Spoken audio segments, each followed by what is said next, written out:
오늘 제가 말씀은 특강입니다만은 학술적인 대회에서 학술이나 또는 이론을 발표하는 것이 아니고 제가 겪었던 일화를 중심으로 또 제가 평소에 생각하고 있었던 동서 화합과 포용을 이루기 위해서는 어떤 방법이 필요하겠냐는 그런 생각을 간략히 좀 말씀을 드리도록 하겠습니다. 저는 1998년 2월 25일부터 그전에는 일면식도 없었던 김대중 대통령님의 부름을 받아서 김대중 정부의 법무비서관, 지금으로 말하면 민정수석비서관과 인사수석비서관을 합해놓은 그런 역할을 하게 됐습니다. 최초로 내정 발표가 된 다음에 대통령께 인사를 드리러 갔더니 대통령 하신 말씀이 영남 정권 하에서 호남인들이 많은 차별과 소외를 당했다고 불평이 많았는데 박수선이는 어떻게 해서 그 검찰의 요직을 두루 섭렵을 했습니까? 그 비결이 뭐고 백이 뭡니까? 라고 저한테 물으시더라고요. 그래서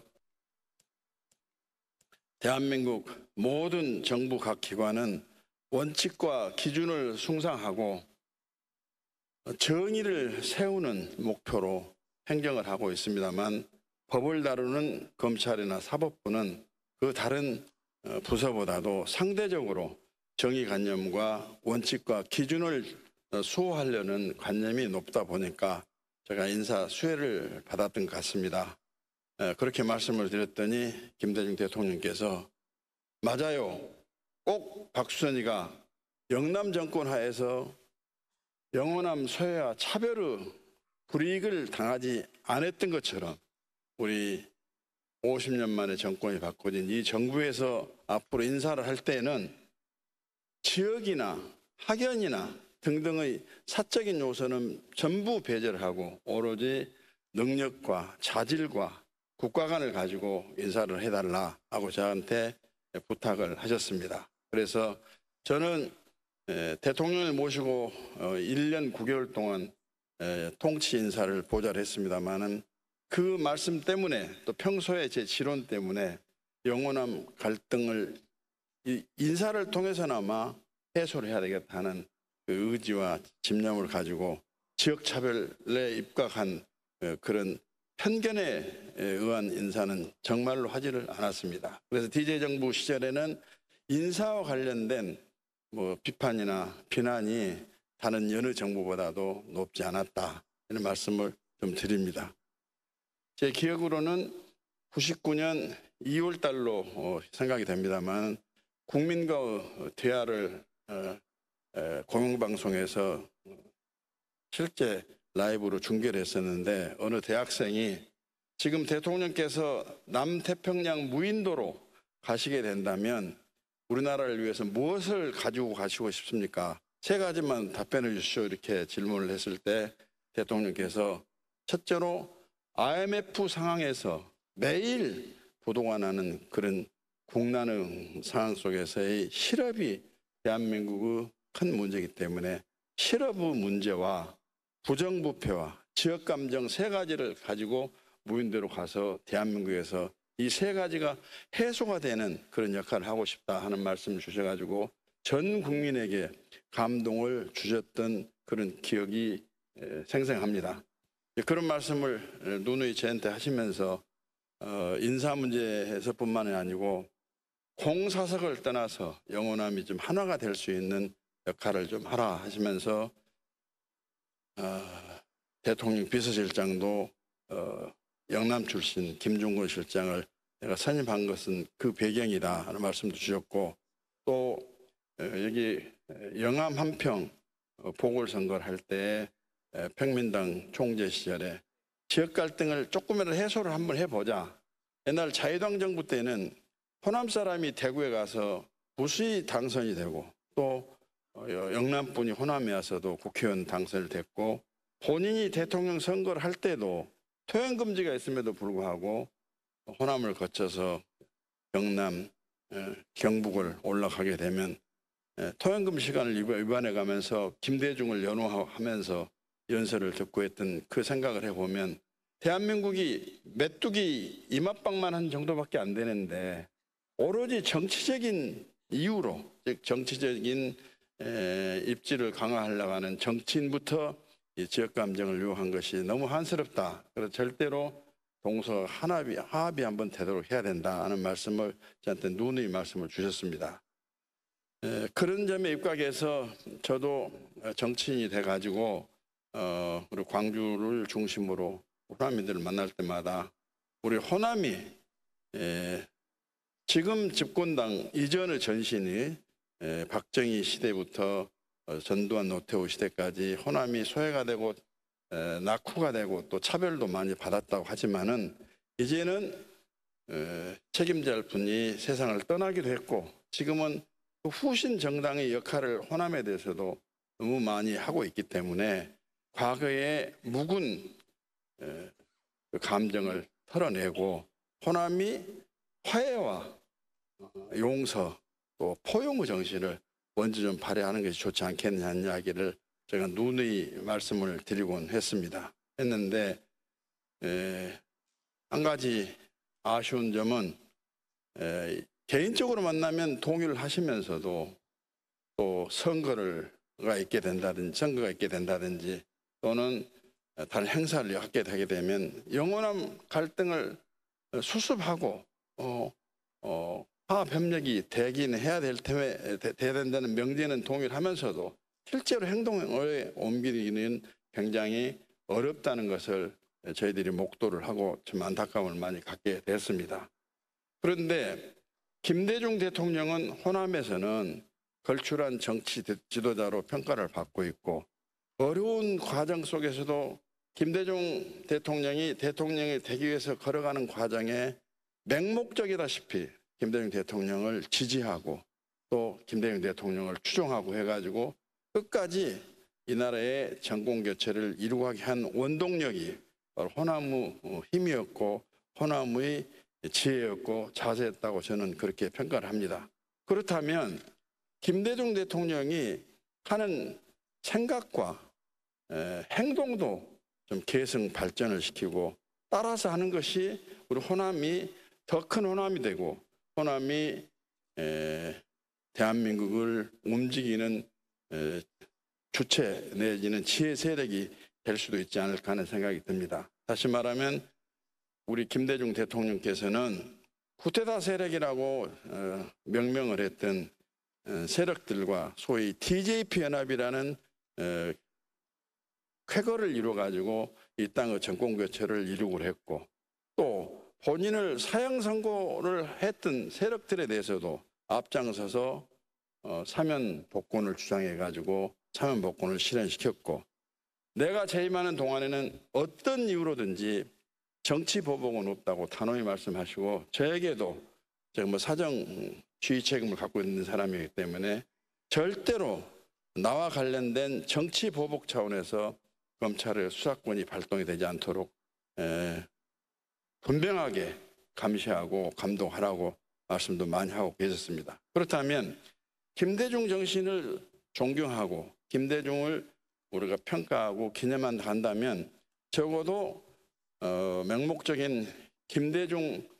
함자 석자만을 우리가 따를 것이 아니라 그분의 정신과 가치와 행동을 우리가 지금 재현시켜서 개성 발전시킬 필요가 있지 않느냐. 그래서 저는 그런 말씀을 꼭 좀 경험해서 일화를 중심으로 느꼈던 바를 여러분에게 소개를 해드리고 싶습니다.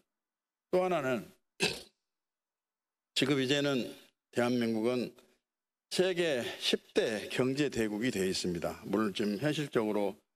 국제적인 상황과 환경 때문에 경제적으로 어려움을 겪고 있습니다만 그래도 일본보다도 더 역량이 컸다는 그런 어느 지점에서의 평가도 받고 있을 정도로 경제대국이 됐습니다. 다시 말하면 먹고 살 수 있는 원조를 받았던 나라가 비난한 나라에 원조를 주는 국가로서의 우리 위상을 지금 확보를 하고 있습니다. 또 세계적인 어느 나라 못지않게 민주화는 되어 있는 나라라고 평가를 받고 있습니다. 산업화를 이루어가는 과정에서 있어서의 민주화를 이루게 한다는 정치적인 가치와 철학을 주장했던 분들하고의 갈등 또는 반목, 질시 그런 것은 이제는 더 이상 없는 나라가 됐고 역사의 한 시점으로 거슬러가는 소재거리밖에 지금 되지는 않았다 이렇게 생각을 합니다. 그런 점에서 민주화를 부르짖었고 민주화를 이루고 하는 데 있어서 혁혁한 기여를 했던 우리 호남에서 끝까지 민주화 투쟁 과정에서 동서 갈등의 지점에 지금 연연해가지고 지금도 그 굴레의 울타리를 벗어나지 못한다는 것은 호남답지 못하다 저는 그런 생각을 갖고 있습니다. 또 하나는 어찌 보면 역사적으로 지금 동서 갈등을 민주화냐 비민주화냐 하는 문제를 가지고 척을 쥐고 산다고 한다는 것은 역사의 관점에서 볼 때도 굉장히 모순이 있습니다. 왜 모순이 있냐면 적어도 박정희 대통령의 산업화의 가치를 인정을 한다고 한다면 산업화는 사실은 고도 민주화의 핵심적인 기본 원리라고 저는 평가를 하고 있습니다. 제가 86년도에 영국 캠브리지 대학에 유학을 갔었는데 그 유명한 정치학 교수가 한국에서 지금 민주화 운동에 관해서 여러 가지 질문을 하면서 박정희 대통령에 대한 국민의 평가가 어떠냐 라고 물어서 이게 대한민국을 살기 좋은 나라로 만드는 근본적인 큰 역할을 한 점에 대해서는 인정을 하면서도 군사 독재라는 측면에서 헌정 질서를 중단했던 쿠데타라는 측면에서는 국민으로부터의 공감을 받지 못한 그런 부분도 많이 있다라고 이렇게 이야기를 했더니 그 교수가 빙그레 웃으면서 굶주리고 배고픈 속에서 민주화라는 것은 의미가 없다. 배불렀을 때 한 단계 더 높은 차원의 인간된 삶을 얻기 위해서 제도상으로 자유민주주의가 필요한 것이지 굶어 죽어가는데 사흘을 넘지 못하고 생명이 위태로움을 당하는데 거기서 무슨 민주화가 의미가 있겠느냐. 그래서 실적 민주화는 국민의 의식주가 해결이 된 데서부터 출발이 돼야 한다. 그렇게 이야기를 한 것을 듣고 제가 상당히 감동을 받은 일이 있습니다. 또 하나는 박정희 대통령이 군사 독재 또 쿠데타 세력이라고 역사가들은 평가하는 데 있어서는 저도 동의를 합니다. 그러나 그렇기 때문에 군사 독재를 했기 때문에 민주화를 위해서 싸웠던 호남을 중심으로 하는 민주화 세력이 박정희 대통령은 영원히 배척의 대상이고 존경의 대상이 아니다라고 이야기하는 것은 이율 배반이 있다고 저는 생각합니다. 1963년도에 대통령 선거에서 그 당시에 국회는 호남 출신 국회의원들은 전부 다 민주당이나 다름없었습니다. 그런데 군사 쿠데타 세력이라고 하면서도 박정희 대통령, 윤보선 대통령의 선거 결과를 보면 그때는 광주광역시가 없었습니다마는 전남부 호남을 제외한 나머지 시도에서는 박정희 대통령이 투표 결과가 19만 표를 패배를 했습니다. 그런데 호남에서 35만 표를 이겨가지고 전체 16만 표를 이겨서 박정희 대통령이 됐었는데 만일에 그때 호남이 그런 적극적인 대폭적인 지지를 하지 않았다 한다면 역사는 박정희 대통령은 군사 쿠데타 반란의 책임자로서의 기록을 하고 말 것이고 대통령이 될 수 있는 기회는 영원히 얻지 못했을 것이라고 생각합니다. 다시 말하면 그 당시 호남은 성견지명이 있어서 먹고 사는 문제를 해결해 주는 것이 실질적인 민주화의 첫걸음이다 하는 판단을 가지고 했는지까지는 제가 모르겠습니다만은 군사 쿠데타 세력이냐 아니냐 하는 것을 넘어서 더 큰 가치는 우리를 먹고 사는 문제, 사는 문제를 해결해 주는 세력이 진짜 우리가 원하는 정치 세력이다라고 해가지고 박정희 후보를 대통령으로 만들어준 역할을 한 것이 호남이었고 호남이 없었으면 영원히 박정희 대통령이라는 이름은 역사에서 찾아보기 어려웠을 수도 있었다. 이렇게 저는 말씀을 드리기 때문에 지금에 와서 박정희 대통령을 9.99 영웅이나 다름없는 산업화의 최전선에서의 영웅 역할을 한 분이라고 평가를 하면서도 민주적 탄압을 했기 때문에 우리하고는 같이 할 수 없는 세력으로 또 거기를 지지하는 주민들하고는 함께 할 수 없다고 생각하는 것은